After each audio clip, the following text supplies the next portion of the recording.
বাংলাদেশের মাটিতে ভারতের জাতীয় পতাকাকে অবমাননা করার একাধিক ভিডিও ভাইরাল হয়েছে। বাংলাদেশের মাটিতে দিকে দিকে উঠছে ভারত বিরোধী স্লোগান। এই আবহে ভারত বিরোধী স্বরকে তীব্রতর করছেন কট্টরপন্থীরা। এবার বাংলাদেশে ভারত বিদ্বেষের ভয়াবহ নজির সামনে এলো। ভারতীয়দের লাথি মেরে বাংলাদেশ ছাড়া করার হুমকি দিলেন সে দেশের গণ অধিকার পরিষদের যুগ্ম সচিব তারেক রহমান। মাঝে মাঝে বলি না ২৬ লাখ ভারতীয়, এগুলো কোথায়? একটা একটা করে ইন্ডিয়ানকে ধরে লাথি মেরে ইন্ডিয়ার সীমান্তে ঢুকাই দিয়ে আসতে হবে, উপায় নাই। এই যে রূপপুর পারমাণবিক প্রকল্প, তারপরে পায়রা বিদ্যুৎ প্রকল্প, এরকম বড় বড় প্রকল্পগুলোতে শেখ হাসিনা ভারতের নাগরিকদেরকে ঢুকিয়েছে ব্যাপকভাবে। আমরা যে মাঝে মাঝে বলি না ২৬ লাখ ভারতীয়, এগুলো কোথায়? আখাউড়া যে সড়ক সংযোগ, এইটাতে কোনো বাংলাদেশি নাগরিক কাজই করে নাই।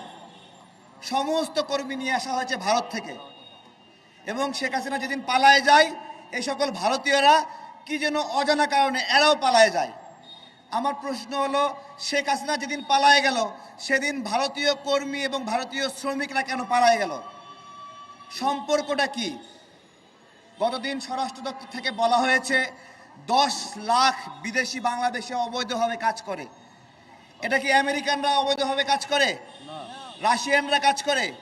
কারা কাজ করে? ভারতীয়রা কাজ করে। দেখেন, 10 লাখ ভারতীয় বাংলাদেশে অবৈধভাবে কাজ করে, এর অর্থ কি? অবৈধভাবে কাজ করলে কি হয়? এরা যে ইনকাম করবে এর উপর কোনো ট্যাক্স আরোপ হবে না। এরা যে টাকা পাঠাবে সেটা কোনো লিস্টেড হবে না, ব্যাগে করে লাগেজে করে টাকা নিয়ে যাবে।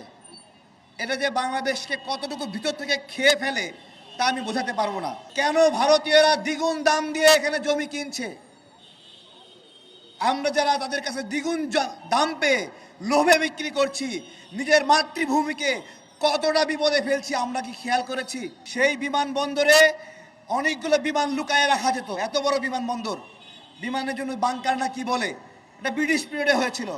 অদ্ভুত কারণে সেই বিমানবন্দর চলে না, চালু নাই। কেন চালু নাই আমি জিজ্ঞাসা করছি।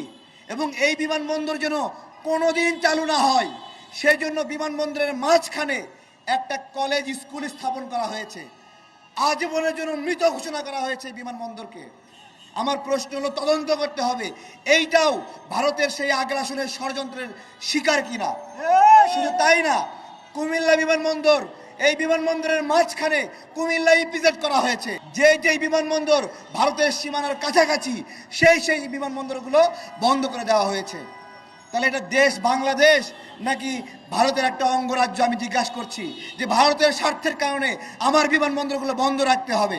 যে ফেনী, নোয়াখালী এবং এই যে চট্টগ্রাম, যে এখানে economic zone, Indian economic zone, যারা ভাবেন এইখানে ইন্ডিয়া এসে কারখানা স্থাপন করবে, বাংলাদেশের অর্থনীতি সচল করবে, ভুল রাজ্যে আছেন। ইন্ডিয়া কখনোই এটা করবে না, কখনোই করবে না।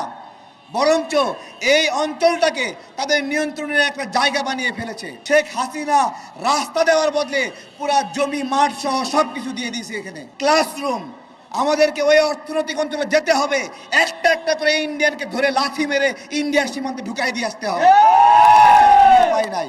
শুধু তাই নয়, মোংলা বন্দরে যেতে হবে আমাদেরকে, আমাদের অনেক কাজ। চট্টগ্রাম বন্দরে যেতে হবে।